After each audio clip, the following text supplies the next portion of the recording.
F-35 ప్రపంచంలోనే most advanced fighter jet. వేగంలో దీన్ని కొట్టే యుద్ధ విమానమే లేదు. శత్రు రాడార్లు సైతం దీని ఉనికిని కూడా కనిపెట్టలేవు. కళ్ళు మూసి తెరిచేలోపే శత్రు లక్ష్యాల్ని ధ్వంసం చేసేసి పారేస్తుంది. అందుకే ఈ యుద్ధ విమానాల్ని భారత్కు విక్రయిస్తామని మోడీ సమక్షంలో ట్రంప్ ప్రకటించడంతో తెగ సంబరపడిపోయారు. కానీ F-35 ఫైటర్లను భారత్కు అంటగట్టే ప్రయత్నం చేశారని ఇప్పుడిప్పుడే తెలిసొస్తోంది. పవర్ఫుల్ ఫైటర్లుగా చెప్పుకునే ఈ యుద్ధ విమానాలు వరుస ప్రమాదాలకు గురవుతున్నాయి. గతేడాది ఇదే సమయంలో ఒక జెట్ కూలిపోగా తాజాగా మరో విమానం కూడా క్రాష్ అయింది. అంతెందుకు, మిడిల్ ఈస్ట్ యుద్ధంలో ఇరాన్ కూడా F-35పై దాడి చేశామని ప్రకటించింది. ఇంతకు F-35 ఫైటర్లు ప్రమాదానికి రీజన్లేంటి? ఈ యుద్ధ విమానాలు ఎక్కడ ఫెయిల్ అవుతున్నాయి? Let's watch. అమెరికాలో ప్రమాదానికి గురైన మరో F-35 యుద్ధ విమానం. శాండియాగో మిలిటరీ బేస్ సమీపంలో కుప్పకూలిన విమానం.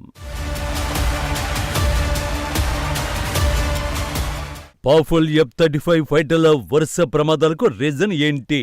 Billions of dollars were also paving the way to ultimately provide India with the F-35 stealth fighters.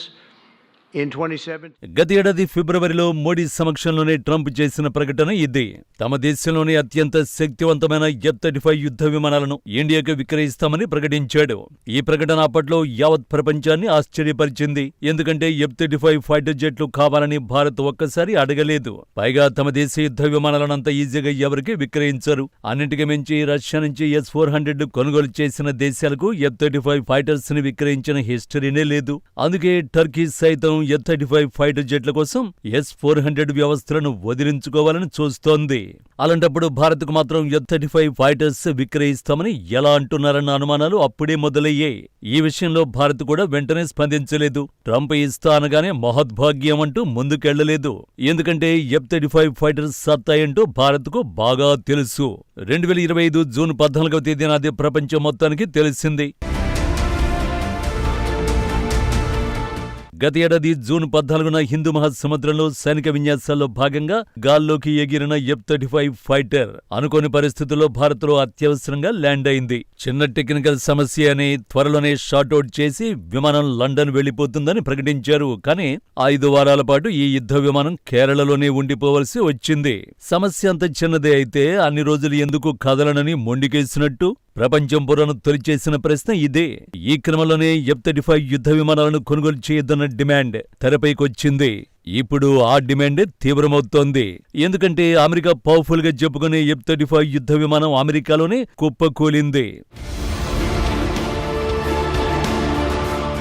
ఇక్కడ మంటల్లో కాలి బూడిదవుతోంది అమెరికా మోస్ట్ పవర్ఫుల్ గా చెప్పుకునే F-35 యుద్ధ విమానమే. శాండియాగోలోనే మిలిటరీ బేస్ సమీపంలో ఈ ఫైటర్ జెట్ కుప్పకూలింది. అయితే ప్రమాదం జరగడానికి ముందే పైలట్ సురక్షితంగా ఎజెక్ట్ చేయాడని అధికారులు తెలిపారు. Marine corps air station Miramar సమీపంలో ఉదయం 10 గంటల ప్రాంతంలో మెరైన్ కార్ప్స్ F-35B విమానం ప్రమాదానికి గురైందని బేస్ ప్రతినిధి ఒకరు AFP వార్తా సంస్థకు చెప్పారు. అయితే ఈ యుద్ధ విమానాలు ప్రమాదానికి గురి కావడం ఇదే తొలిసారి కాదు. గత ఏడాది జూలైలో కాలిఫోర్నియాలోని నేవల్ ఎయిర్ స్టేషన్ లేమూర్ సమీపంలో US navy F-35 fighter jet కూలిపోయింది. నాడు ప్రమాదానికి గురైన విమానం స్ట్రైక్ ఫైటర్ స్క్వాడ్రన్ VF-125 కు చెందింది. దీనిని రఫ్ రైడర్స్ అని కూడా పిలుస్తారు. ఈ స్క్వాడ్రన్ ఫ్లీట్ రీప్లేస్మెంట్ స్క్వాడ్రన్ గా పనిచేస్తుంది. దీనిని నేవీ పైలట్లు, ఎయిర్ క్రూలకు ఫ్రంట్ లైన్ డిప్లాయ్మెంట్ల కోసం శిక్షణ ఇచ్చేందుకు వినియోగిస్తారు. 2025లో చోటు చేసుకున్న రెండవ F-35 ప్రమాదం అది. 2025 జనవరిలో అలాస్కాలోని ఆయిల్సన్ ఎయిర్ ఫోర్స్ బేస్ వద్ద శిక్షణ మిషన్ సమయంలో వైమానిక దళ F-35A కూలిపోయింది. ఓవరాల్ గా 2006లో తొలి విమానం ఎగిరినప్పటి నుండి ఈ యుద్ధ విమానాలు 30 సార్లు ప్రమాదానికి గురయ్యాయి. అందుకే వీటిని క్రాష్ క్వీన్ గా కూడా పిలుస్తారు. నిజానికి ప్రమాదాలే కాదు, యుద్ధాలలోనూ ఈ యుద్ధ విమానం తేలిపోయింది. ఎందుకంటే పశ్చిమాసియా యుద్ధంలో F-35 ఫైటర్ పై దాడి చేసినట్టు ఇరాన్ ప్రకటించింది. ఈ ఏడాది మార్చిలో తమ గగనతల రక్షణ వ్యవస్థ యుఎస్ సైన్యానికి చెందిన F-35 యుద్ధ విమానాన్ని దెబ్బతీసిందని ఇరాన్ ప్రకటించింది. అది ఏ స్థాయిలో దెబ్బతిన్నదనే దానిపై దర్యాప్తు చేస్తున్నామని, అది పూర్తిగా ధ్వంసం కావడానికి ఎక్కువ అవకాశాలు ఉన్నాయని ఇస్లామిక్ రెవల్యూషనరీ గార్డ్ వెల్లడించింది. అలాగే గాలిలో విమానాన్ని ఒక క్షిపణి ఢీకొడుతున్నట్టుగా ఉన్న వీడియోను రిలీజ్ చేసింది. తేలిపోయింది. మరోవైపు ఇదే ఘటనపై యుఎస్ సెంట్రల్ కమాండ్ ప్రతినిధి కెప్టెన్ టిమ్ హ్యాకిన్స్ కీలక ప్రకటన చేశారు. ఇరాన్ యుద్ధంలో భాగమైన ఫైటర్ జెట్ ఒకటి అత్యవసరంగా ల్యాండ్ అయిందన్నారు.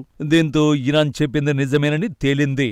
F-35ని క్షిపణుల వంటివి తాకి ఇలా ఎమర్జెన్సీ ల్యాండ్ అవ్వడం అదే తొలిసారి. దీంతో ఈ వ్యవహారం ప్రపంచవ్యాప్తంగా తీవ్ర చర్చకు దారితీసింది. ఇప్పుడు అమెరికాలోనే ప్రమాదానికి గురై కుప్పకూలిపోయింది.